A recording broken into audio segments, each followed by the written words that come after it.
স্বাগতম। আজকে আমরা একটি নতুন রেসিপি নিয়ে এসেছি। রেসিপিটির নাম হচ্ছে সজনে দিয়ে একটি নিরামিষ সবজি। সজনে দিয়ে নিরামিষ সবজিতে লাগছে সজনে, আলু আর সাদা বেগুন আর কাঁচা লঙ্কা। নিরামিষ সবজি বানানোর জন্য আমরা উনুনে কড়াই বসিয়ে দিয়েছি। কড়াইটা গরম হয়ে গেছে, এবার ওর মধ্যে তেল দিয়ে দেব।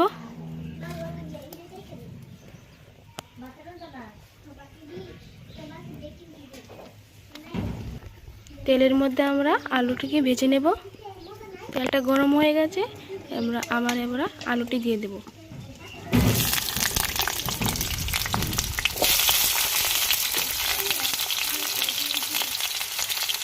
আলুর মধ্যে সামান্য নুন দিয়ে দেব,